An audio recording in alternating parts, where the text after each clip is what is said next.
hoy en entrevista tocamos un tema muy importante, porque vea, en Guatemala pasa de todo, usted, o sea, pareciera que se están quemando, digamos, los lugares por todos lados, estamos apagando el fuego, pero hay uno que pareciera que lo vamos dejando ahí en el tintero, no sé si es por conveniencia, por falta de acción de las autoridades, pero por otro lado esos grupos siguen metiéndose a lugares que ahora le voy a explicar. Para discutir ese tema tan importante, hoy nos acompaña el doctor en Derecho, Conrado Reyes, a quien le doy la bienvenida. Doc, gracias, qué gustazo saludarlo. Yo dije, vamos a llamar al doctor para hablar claro y pelado, porque, digamos, con conocimiento en Derecho, pero además su forma de ser siempre ha sido hablar las cosas como son. Sí. Y yo creo, doctor, si quiere, le doy una primera impresión. Creo yo que aquí cada vez más estamos perdiendo ese gran derecho que ostenta la ley hacia todo el ciudadano, que es la propiedad privada. Es decir, a mí me regalan una cuerda en Quetzaltenango, en el Quiché, yo puedo vivir en cualquier lugar, mis papás se esforzaron y viene un perico en los palotes y se mete y me quiere robar mi propiedad. Las famosas invasiones a propiedad privada. Y termino con esto. ¿Qué pasa con las autoridades? Es que yo no lo entiendo, si está en la ley. ¿Por qué cree usted que no, con todos los años que vivimos, no hay un protocolo distinto, no hay acción por parte de las autoridades? ¿Qué hay detrás, pues? Pues gracias. La verdad es que hay que recordar un poquito de dónde empezó a suceder estos acontecimientos y realmente empiezan más o menos en el año 2005-2010, en donde estos grupúsculos financiados con dinero extranjero vienen y argumentan ser dueños ancestrales de ciertos territorios y bajo ese argumento empiezan a medir fuerzas con las autoridades de la policía, con las autoridades de organismo judicial y también con las personas particulares dueños de ciertas fincas. Un pulsito, a saber a dónde llegan. Y eso sucedió, para que lo recuerde el guatemalteco, en el Valle del Polochic. Pero hubo un elemento adicional. Lamentablemente, los líderes antiguos de la Cámara del Agro también sucumbieron a la idea de que no, que había que usar una conciliación, una negociación. O sea, es como decirle al delincuente, mire, usted vaya y haga lo que quiera, que después a la víctima va a tener que negociar con usted. Entonces, ese antecedente lamentable, nefasto, viene y provoca que la fiscal Claudia Paz y Paz en el 2011 emita una resolución donde le dice a la policía que no pueden realizar desalojos de esos territorios. Pues es delito flagrante. Claro, pero lo peor, las autoridades de gobernación de aquella época, en la época de Colón y la época de la UNE, viene y le dicen, entonces tenemos cómo pararnos y no vamos a actuar. Ahora, es una orden ilegal. Pero perdón que lo interrumpa, digamos, el tema de jerarquía de leyes, porque están los reglamentos, ahí sí que vemos que hay leyes ordinarias, y está la Constitución y todo, está contemplado en la Constitución. No, jamás. ¿Por qué entonces una actitud de la ex fiscal Paz y Paz, que entiendo que ese protocolo para desocupar, digamos, las tierras que han sido invadidas y sigue vigente, salvo lo hayan cambiado, porque creo que no, ¿cómo es que agarró el poder de como que fuera una ley?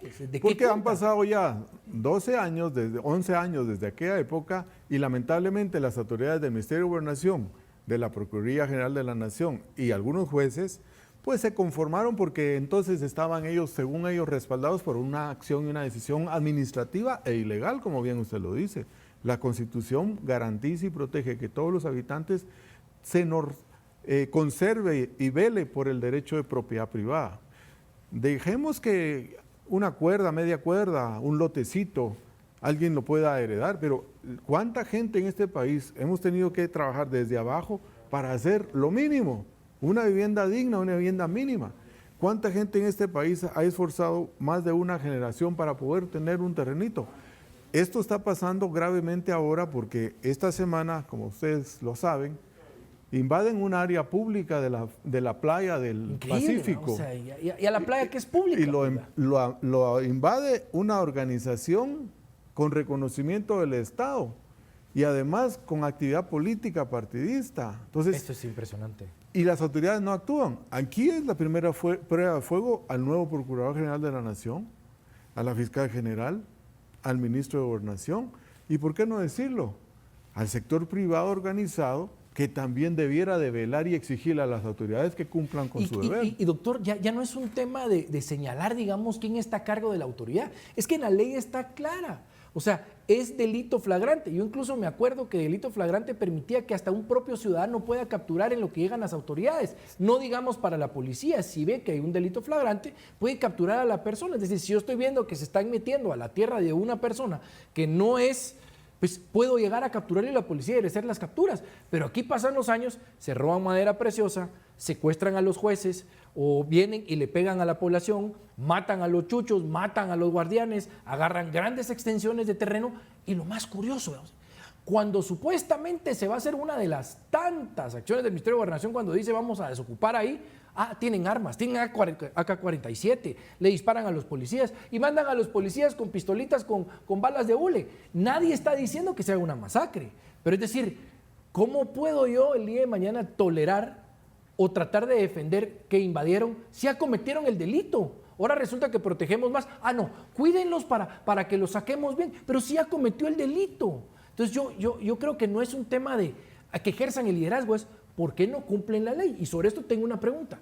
Los jueces que al final de cuentas no acatan ni dan la orden de desalojo, ¿no se les puede iniciar a ellos un prevaricato o alguna vaina así por incumplir, digamos, normas constitucionales? Porque yo creo que ya hay que ponerlos contra la pared, pues. Yo creo que a todas las autoridades que mencioné, tanto al jefe, al director de la policía, como al ministro de Gobernación, en su momento al fiscal a cargo de la investigación en ese departamento, así como también al juez jurisdiccional que conozca de las denuncias. O sea, todos tienen responsabilidad. Acordémonos que el funcionario público, quien quiera que sea, tiene obligación de hacer que prevalezca y que se cumpla la ley dentro del límite de sus competencias. Ese es un principio que está también y debemos de, como guatemaltecos, entender que nadie, ninguna autoridad puede hacer algo que la ley no le autoriza.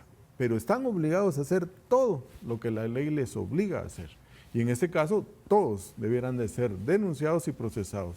Incluso debiera de plantearse los antejuicios que sean necesarios contra cualquier juez o funcionario que goce de antejuicio como consecuencia del incumplimiento de deberes, porque es un delito. El incumplimiento de deberes es un delito. Si la ley le obliga a él, que la Constitución, a protegernos a todos los guatemaltecos, nuestro derecho a propiedad privada, se denuncia, se presentan las evidencias, salen los videos, hasta salen manifiestos de estas organizaciones o de estos grupúsculos diciendo que ellos están ahí, reivindicando la propiedad para su comunidad o lo que sea. Esa es una confirmación para el juez de un acto consumado, reiterado, que la posesión y la usurpación se realizan como un delito flagrante continuo. O sea, termina hasta que son desalojados, hasta que son procesados, hasta que son encarcelados. Antes no. Entonces la responsabilidad de los funcionarios continúa en tanto esas personas estén ahí. Y media vez lo dejen pasando se vuelve más permisivo. Y lo que hay que decir es que, como es evidente, y ellos buscan que la gente sepa quiénes son, es Codeca, pues, o sea, no es que uno quiera señalarlos porque uno intuye, no. Ahí están las mantas de la gente de Codeca poniéndolas enfrente de las invasiones que ellos buscan o de las tierras que buscan ellos obtener. En las playas públicas ahorita, en las casas, que además afectan el turismo, que afectan todo lo que es la inversión extranjera. Cuando un país dice, mire, pues es que la propiedad privada no se respeta, ahora están agarrando hasta las casas de playa y la playa que es pública. Entonces, o sea, sí, es increíble. Y tienen las mantas con mensajes. Es increíble cómo una organización de ese tipo, que se denomina civil hasta cierto punto, pero también tiene una organización política que participa en elecciones, que pone diputados, que tiene candidatos a la presidencia. Yo lo veo, eso es increíble, pues. O sea, es simplemente increíble. Y que además la población todavía crea que son una buena opción.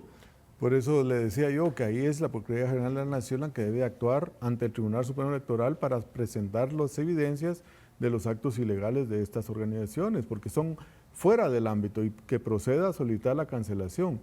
La Procuraduría debiera de solicitar al Ministro de Gobernación como director o jefe, al jefe de registro de organizaciones civiles, de asociaciones, también la cancelación de esa clase de instrucciones, porque realmente lo que son grupos organizados al margen de la ley, en donde el Estado, las autoridades de diferentes gobiernos, les han dado un papel, en donde ellos se amparan o quieren ampararse para sus actos ilegales. O sea, solo falta que la Mara X o W vaya, registre su adhesión y el ministro de Gobernación diga, es que como son una asociación, no podemos capturar a los pandilleros. O sea, a ese colmo estamos llegando de ilegalidad, de falta de cumplimiento de la ley, pero por sobre todo de los funcionarios judiciales, los funcionarios del Ministerio de Gobernación y los funcionarios de Procuraduría General de la Nación están incumpliendo con sus obligaciones, con sus deberes legales, y todos tienen que responder por eso. De repente la gente no termina de asumir lo importante que es proteger el derecho de propiedad privada. Tal vez usted nos explica, dentro del dominó de los derechos que tenemos, qué implicaría que este derecho continúe siendo vulnerado sin acción alguna, aun cuando la ley contempla respetarlo para los ciudadanos. O sea, ¿qué pasa? Simplemente se va a perder la propiedad privada. Eso acarrea, pues seguramente problemas económicos, acarrea seguramente una inseguridad, una falta de certeza jurídica, acarrea, por Dios, o sea, aquí ya no hay reglas, pues. No, definitivamente el derecho a propiedad es un derecho inherente al ser humano porque es el único que le motiva y que le puede realizar o buscar realizar cierta satisfacción de sus necesidades humanas. Por eso es que el derecho a propiedad, ya sea de un vehículo, una motocicleta, una casa, un lote, una pequeña parcela o más, es sagrado y debe de protegerse por el Estado y debe de garantizarse a los ciudadanos que nadie va a atentar contra eso. ¿Por qué? En ese círculo más pequeño de la propiedad, la persona puede con su familia realizar sus actividades, desarrollarse, proteger a su familia, educarla, alimentarla, etc. De lo contrario, caeríamos en un Estado totalitario, comunista, socialista, en donde todos los bienes le pertenecen al Estado. Y el Estado decide si usted va a vivir en una aldea o va a vivir en una ciudad. ¿A cuenta de qué el Estado me va a decir a mí cómo yo me puedo desarrollar? ¿Cómo puedo yo sacrificarme, esforzarme para darle alimento, sustento, vivienda a mis hijos? No, eso ya pasó, eso cayó, debiera haber caído en 1989 cuando cayó el muro de Berlín y cuando se terminó el comunismo. Lamentablemente en América como que no tenemos claro, y especialmente muchos de los jóvenes que no vivieron en esa época, piensan que el Estado les va a dar de todo y que el Estado va a producir algo, cuando el Estado no produce nada. El Estado lo que hace es quitarnos de nuestra producción, de nuestros ingresos, un porcentaje que se llama impuestos, y con esos impuestos los políticos de turno hacen y deshacen. Entonces, mientras más recursos se le quiten al ciudadano, a la persona que produce, menos se le motiva a seguir produciendo. Y entonces los estados vienen a empobrecerse y los países vienen a ser más pobres. Y es ahí entonces en donde colapsa la sociedad. Increíble, joven, cómo realmente pierde el círculo de esa información, ¿verdad? O sea, claro, usted paga impuestos, señor joven, y con esos impuestos el Estado, los políticos, los funcionarios hacen chinche. Entonces yo no entiendo cómo es que en algún momento dicen es que queremos las cosas gratis o queremos que papá Estado nos venga a ayudar. Si es con su dinero, no es de gratis. Y lo que hacen es mantener a los burócratas que están ahí toda la vida. ¿Cómo quitamos la narrativa, doctor, de aquellos que cuando existe la invasión y están dispuestos a hacer el desalojo, empiezan, no, pero pobrecitos, no, hay que seguir protocolos, y si no se sigue con tal protocolo, entonces hay violación de derechos humanos a las personas que quieren sacar? Yo realmente me quedo, a ver, pero fue la consecuencia de haber invadido de manera ilegal, que mataron a los chuchos, a los guardianes, que se echaron a toda la mara, que los tienen secuestrados. ¿Cómo así que ahora para desalojarlos cuando ellos entraron violentamente? Entonces cuidado, y ahí sí aparece el procurador de los derechos humanos y todo. ¿Cómo quitamos esa narrativa de la que se agarran de, no, pobrecitos, porque entonces, o sea, ya mataron, o sea, ya hicieron todo, ya, o sea, ¿cómo puede haber una discusión sobre esto? En la investigación que se realiza a nivel criminal y criminológico del crimen organizado y del crimen transnacional, hay una máxima que se debe de seguir y creo que sería aplicable a este caso, y es: hay que seguir el dinero, follow the money. Estas personas reciben dinero, los que invaden, los que salen a abogar por ellos reciben dinero, y los que en el sistema presionan desde los medios, desde la red, etcétera, para proteger a estos delincuentes, reciben dinero.